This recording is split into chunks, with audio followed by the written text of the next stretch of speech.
नमस्कार, आप देख रहे हैं उजियारा उद्देश्य न्यूज। हमारे न्यूज चैनल में आपका हार्दिक स्वागत है। कृपया चैनल को सब्सक्राइब, लाइक, शेयर, कमेंट्स जरूर करें।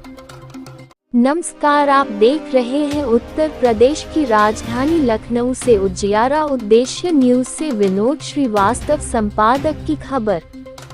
दिनांक 2 जुलाई 2026 की संध्या पर राष्ट्रीय मानवाधिकार सुरक्षा परिषद की गोमतीनगर व्यापार मंडल इकाई द्वारा अलीगंज में हुए भीषण अग्निकांड में अपने प्राणों की आहुति देने वाले विद्यार्थियों की पुण्य स्मृति एवं दिवंगत आत्मा की शांति हेतु श्रद्धांजलि सभा का आयोजन पत्रकारपुरम चौराहे पर किया गया। शांति सभा में दिवंगत पुण्य आत्माओं के लिए प्रार्थना की गई। सभा में उपस्थित गोमतीनगर के व्यापारी बंधुओं द्वारा इस हृदय विदारक घटना की कठोर शब्दों में निंदा की गई। सभी ने नम आंखों से संकल्प लिया कि हम सब मिलकर सुरक्षा मानकों का पालन करेंगे, जिससे भविष्य में इस प्रकार की घटनाओं की पुनरावृत्ति न हो। संस्था के राष्ट्रीय महासचिव डॉक्टर रेहान अहमद ने संवेदना प्रकट करते हुए कहा कि इस प्रकार की लापरवाही बिल्कुल भी बर्दाश्त नहीं की जाएगी, जिससे किसी की जान या माल का खतरा उत्पन्न होता हो। गोमतीनगर व्यापार मंडल के अनुराग वर्मा, न्यूटीपी ज्वेलर के राजीव रमन, अनुराग सोनी, देवेश कुमार यादव एवं शारिक मलिक ने कहा कि विद्यार्थी देश का होनहार भविष्य थे। इन मासूम विद्यार्थियों की असमय मृत्यु ने हम सभी को व्यथित कर दिया है। साथ ही सभी ने अपील करी कि सभी व्यापारी सुरक्षा मानकों का सख्ती से पालन करें एवं किसी भी प्रकार की लापरवाही मिलने पर राष्ट्रीय मानवाधिकार सुरक्षा परिषद के मुख्यालय अथवा संबंधित विभाग को सूचित करें। राष्ट्रीय अध्यक्ष सुबोध श्रीवास्तव ने श्रद्धांजलि सभा में पधारे गोमतीनगर के व्यापारियों से अपील करी कि सरकार द्वारा स्थापित मानकों की अनदेखी बिल्कुल न करे। साथ ही अग्निकांड में सम्मिलित दोषियों के विरुद्ध कठोर कार्यवाही करने का ज्ञापन शासन को सौंपा जाएगा। राष्ट्रीय अध्यक्ष ने सभा में पधारे सैकड़ों व्यापारियों का आभार व्यक्त किया एवं आश्वस्त किया कि व्यापारियों की सुरक्षा में किसी प्रकार की लापरवाही बर्दाश्त नहीं की जाएगी। कृपया चैनल को subscribe, like, share, comment, support जरूर करें। मैं आपको अपने बारे में अच्छा बताऊँ। मैं राष्ट्रीय मानवाधिकार सुरक्षा परिषद का राष्ट्रीय अध्यक्ष हूँ। साथ ही साथ हमने अलग अलग इकाइयाँ बनाई है व्यापार मंडल में। तो आज व्यापार मंडल की इकाई की तरफ से मैंने आज एक शांति सभा निकाला करने बात ये संभव था कि आपको याद होगा 22 को अलीगंज में बिल्डिंग में आग लगी। बिल्डिंग याद में 15 बच्चों की जान दी। आप किस तरह और इसका जो दोस्त है, इसका दोस्त ही होता है वो सिस्टम में घूस ले लेकर उनके सुरक्षा का कोई उपाय नहीं था उनके पास में, ना सुरक्षा का कोई उपाय, ना उनके पास में सुरक्षा का कोई उपाय। वो आज क्या कर रहा था वो था अगर 2016 में विद्युत के अनुसार उनकी कैंसिल कर देने, अगर उस समय ठीक से कार्रवाई कर देती तो शायद वो घटना का खत्म हो रहा। आज हम लोगों ने जो शांति सभा चला है उसका उद्देश्य ये है कि बच्चों को हम लोग बड़ी विनम्रता के साथ अपनी श्रद्धांजलि दे पाए। हम लोग उनके लिए कुछ नहीं कर सकते हैं, उनको कोई आर्थिक सहयोग नहीं कर सकते हैं, उनको कोई शारीरिक सहयोग नहीं कर सकते हैं। कम से कम एक हम उनको मानसिक सहयोग होते हैं और आप उनको विनम्रतापूर्ण एक रूप से श्रद्धांजलि देकर इसके आज लोग इस शांति बात का आयोजन। समाज को क्या अवगत कराना चाहते हैं और आए दिन जैसी समस्याएं आती हैं, समाज को कैसे आप लोग सुधार करने के लिए कोशिश करें। डॉक्टर रेहान अहमद, राष्ट्रीय महासचिव, राष्ट्रीय मानवाधिकार सुरक्षा परिषद। जैसा कि सब लोग उपस्थित हैं, आप सब लोग जानते हैं कुछ दिन पहले लखनऊ में अलीगंज में कोचिंग संस्थान में बहुत भयंकर आग लग गई। इसमें बहुत सारे मासूम बच्चों ने अपनी जान गंवाई।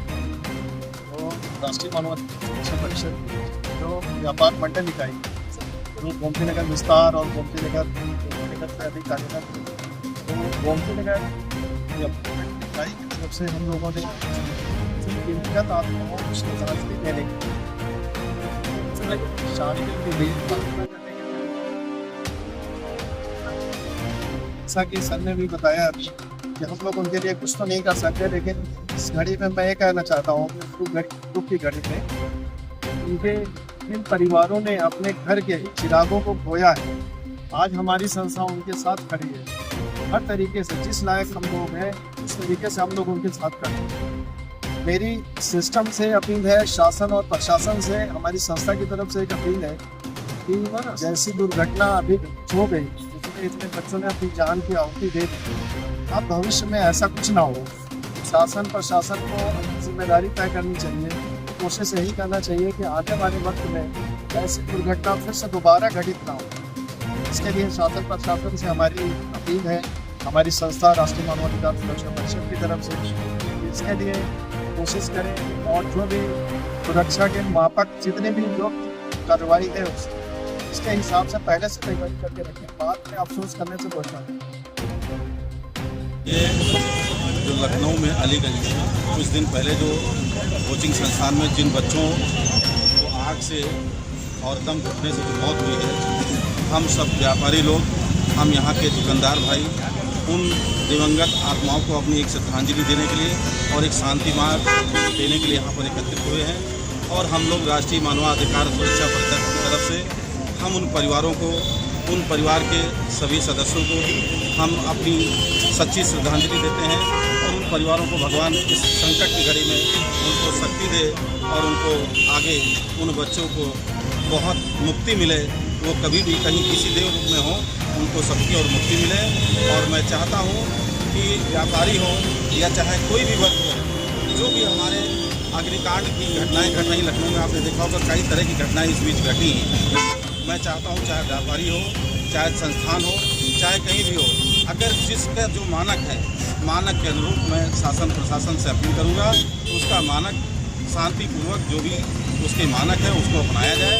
और हम सब लोग राष्ट्रीय मानवाधिकार आयोग की तरफ से हम लोग पूरा सहयोग और प्रयास करेंगे, यही मेरा आश्वासन है। मैं ये बताना चाहूँगा, मैं अरविंद सोनी, न्यू पलक ज्वेलर्स गोमती नगर की तरफ से, ये हमारे व्यापारी बंधु राष्ट्रीय मानवाधिकार व्यापार परिषद की तरफ से ये जो व्यापारियों का गठन हुआ है, मैं उसका एक छोटा सा सदस्य हूँ। ये घटना जो थी वो बहुत ही घटित जो हुई, ये बहुत ही दुर्लभ थी। ऐसी घटना नहीं होनी चाहिए।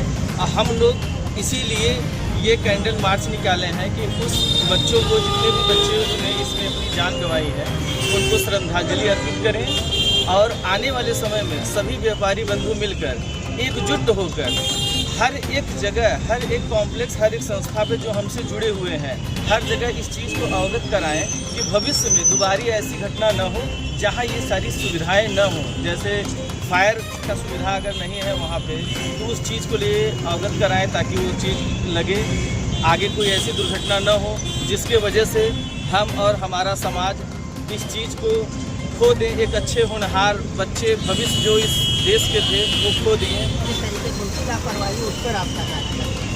सबसे पहले तो मैं कहना चाहूँगा कि जो बच्चे गए हैं उनकी जो होती है, उनके परिवारों की जो कहानी है वो पूरी नहीं की जा सकती, क्योंकि बहुत कम उम्र में और होनहार बच्चों की जो है क्षति हुई है।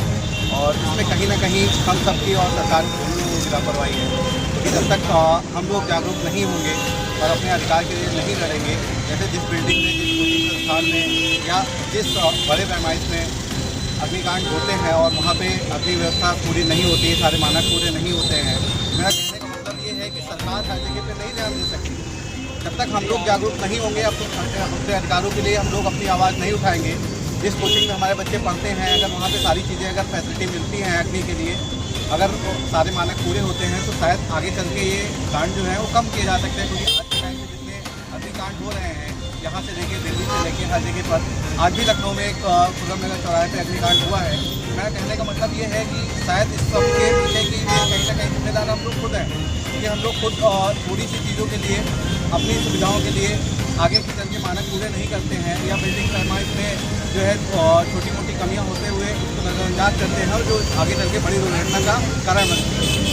इन सब के लिए बस कहना, बस इतना चाह रहा हूँ कि आगे से हम लोग जब जागरूक होंगे और अपनी आवाज़ उठाएंगे, तो सरकार कहीं ना कहीं आगे कड़े कदम उठाएगी और अग्निकांड के लिए जो आज जिम्मेदार हुए हैं लोग, ठीक है, उस बिल्डिंग में एक ही एंट्रेंस था। अगर 2 एंट्रेंस हो, अग्नि मानक के हिसाब से बिल्डिंग बनी हो, तो आगे चल के शायद ये दुर्घटनाएं कम होंगी। जिस तरीके से आग लगी और 15 बच्चे उसमें शहीद हो गए, उसको लेकर के सरकारी तंत्र पूरी तरीके से लगा। उसके बाद फिर शांति हो गई। उसके आज उन बच्चों के लिए शांति के लिए यहाँ पर कैंडल मार्च भी निकाला गया। आप इसको क्या कहना चाहते हैं? इसमें जो है पूरा परिचय दे दीजिए। मेरा नाम सुनील पांडे है और मैं एक स्वयंसेवी संस्था फाउंडेशन हूँ। क्योंकि हम लोग यूपी में और खासतौर से लखनऊ में जनसामान्य के लिए जो एक नागरिक सुरक्षा की जो सुविधाएँ देने लगे उसमें हम लोग कर रहे हैं काम। इसमें जो है जो बचाव आपने पूछा, इसमें हमारी तरफ से 2 एक चीज़ें हैं। एक पहला तो ये सिर्फ एक कोई जब घटना हो जाती है उसके बाद में लोग डालते हैं, तो ये नहीं होना चाहिए। यहाँ पर जो है हम किसी भी वर्ग से आते हों, किसी भी धर्म से आते हों, किसी समुदाय से आते हों, इसको पीछे रखते हुए हम अपने बच्चों और अपने स्वयं के साथियों के लिए एक सुरक्षित देश है, एक सुरक्षित राष्ट्र और एक सुरक्षित समुदाय की जो है भावना से काम करते हुए एक अपने आप में जागरूकता जहाँ पर भी जो है तो हम लोग पब्लिक से फेवर देते हुए सबको बताएं। एक चीज़ उसके बाद कि हम सबको इस बात को ध्यान रखना पड़ेगा कि ये जिम्मेदारी सिर्फ सरकार की ही नहीं है, बल्कि हमारी आपकी भी है। क्योंकि हम लोग इस तरह की कोई भी अगर घटना होती है तो पहला रिस्पॉन्डेंट हम ही आप। तो इसमें जो कमियाँ आ रही हैं, जो जा रहे हैं, इस पर जो है कोई ना कोई जाँच, कोई ना कोई SOP, उसका कोई गाइडलाइन बननी चाहिए। ये मिलकर